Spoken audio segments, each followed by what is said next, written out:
warahmatullahi wabarakatuh. Berjumpa kembali di channel Kamar Sato, bukan Kamar Soto. Di kesempatan kali ini, di sore yang mendung dan masih lama untuk buka. Masih lama kan? Cerah, Saya bro. akan berbagi tips lagi dan sharing ilmu yang saya tahu mengenai bagaimana cara mengobati sirik atau dorsal cana maru yang kering atau rusak akibat Loncat. Tapi sebelum lanjut ke videonya, alangkah baiknya kalian like dulu konten kita, terus kalian subscribe dan kalian aktifkan lonceng notifikasinya, karena satu subscribe kalian merupakan semangat lebih untuk kami agar kami lebih semangat lagi untuk berkarya. Tanpa banyak basa-basi dan tanpa banyak bacot lagi, gaskeun.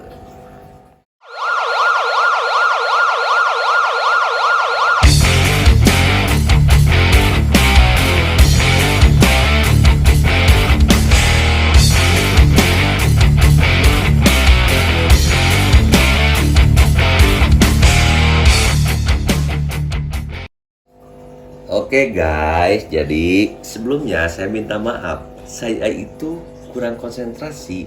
Maksudnya bukan cana maru, tapi cana. Nah ini karena di depan saya lagi ada korbannya, yaitu cana pulkra. Tapi ini pengobatan ini bisa digunakan untuk semua jenis cana gitu, tidak untuk satu cana aja ya. Nah seperti ini ya, bila mana kalian mendapati ikan kalian loncat, ya ini tuh kemarin itu loncat kurang lebih 7 jam. Ini tuh ikan dari sahabat kita ya, dari Bung Apit di Kutawaringin. Ini tuh dulu dari ikan dari sini, diadopsi di sana, balik lagi ke sini. Dan itu temannya si Dinda. Dinda tuh ini nih. Ini si Dinda. Dinda jangan marah-marah. Dulu ini sama si Dinda tuh satu induk ya. Saya punya 5 dulu tuh. Saya bagi-bagikan dan ini yang kita simpan di kamar Sato. Nah, jadi ceritanya ikan ini tuh loncat kurang lebih 7 jam sampai semua dorsal-dorsalnya itu kering dan rontok ya. Ini Bung Apit ikannya kemarin tidak tercek karena ada lubang di atas tank. Tapi nggak apa-apa karena setiap kiper cana itu harus mengalami loncatnya ikan dari tank. Karena itulah seni merawat ikan cana. Ikan cana adalah ikan yang sering melompat, bukan begitu? Yoi. Nah, jadi untuk cara yang wajib dilakukan menurut saya pribadi dan sepengalaman saya, usahakan untuk ikan yang masih hidup ya, ketika lompat dan dia masih hidup, masukkanlah ikan itu ke tempat yang ada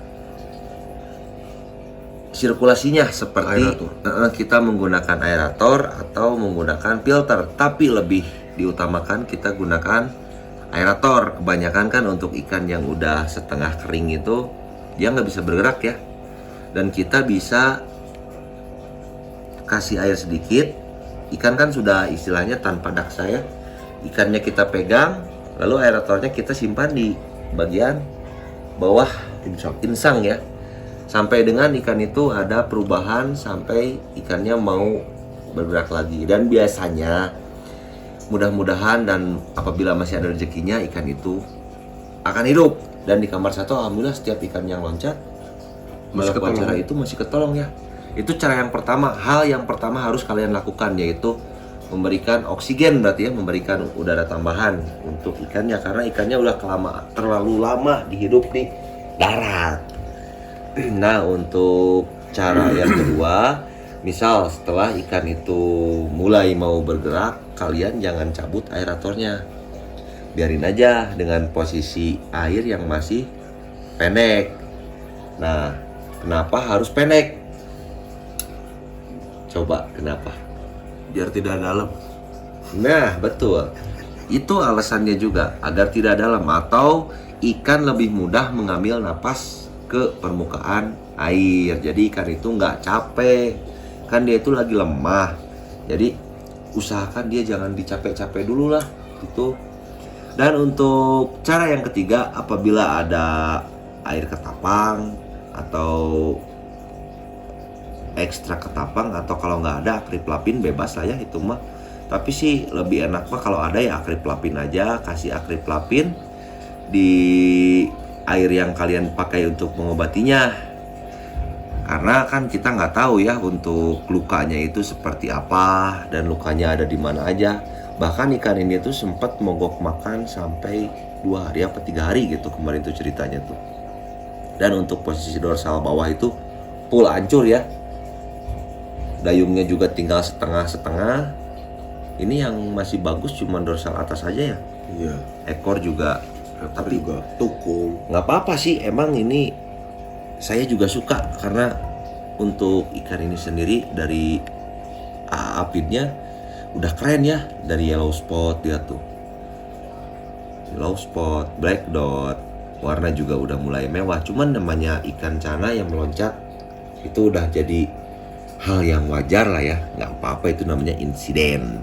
Nah, ketika kita sudah memberikan akrip lapin, kita sudah melakukan cara semuanya, ini yang nggak kalah penting, kita harus beri makan dia dengan cacing. Fungsinya untuk meregenerasi lagi sel-sel apapun itu yang terluka agar cepat kembali. Nah, seperti contohnya ini untuk tuh yang bawah tuh, lihat. Baru kelihatan tulang-tulangnya aja. Nah, kelihatan nggak sih di kamera? Kelihatan. Baru tumbuh tulang-tulangnya aja. Nanti biasanya setelah tulangnya muncul dibarengi dengan selaput-selaput yang menyatukan antar tulang.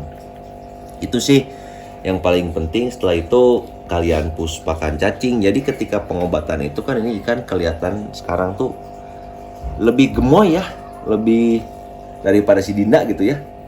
Karena saya lagi fokus untuk penyembuhan dulu, jangan takut ikannya jadi gemoy. Tuh bisa dibandingkan sama si Dinda. Dinda nggak gemoy kan? Enggak. Perutnya ya kita jaga gitu. Sedangkan ini kan agak gemoy gitu. Cuman ya itulah tadi saya balik lagi, kita itu selama pengobatan nggak usah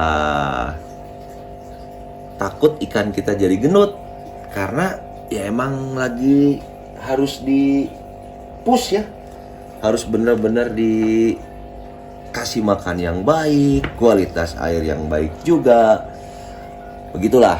Nah, kira-kiranya setelah kalian melakukan itu, biasanya saya melakukan karantina selepas loncat itu sekitar seminggu lah ya, seminggu atau seminggu lebih, tergantung dari posisi ikannya. Kalau misalkan emang ikannya udah settle lagi, mentalnya udah naik lagi, udah enak lagi, saya biasanya gunain air jernih lagi seperti ini. Gunain air jernih ya dengan tank dia lah, ya dengan settingan yang akan dia pakai ke depannya.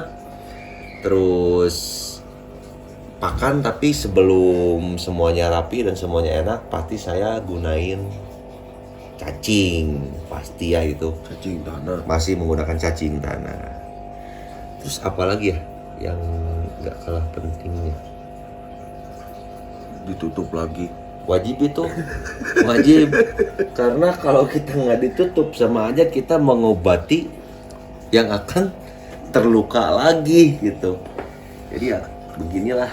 Nah, ini ikan ini baru pertama kita update di channel kita ya.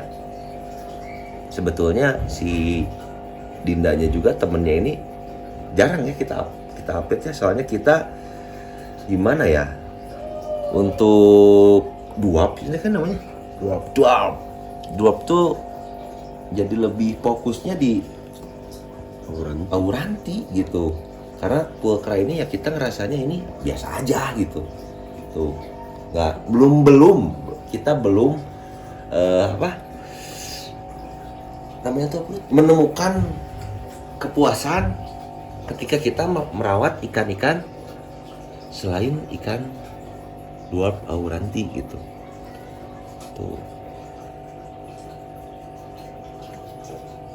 ini tuh temennya dia, ini teman satu rahim, Oh ya, ini ada sedikit saya akan perlihatkan apakah ini perlu diupdate atau enggak ya. Komen aja perlu diupdate atau enggak.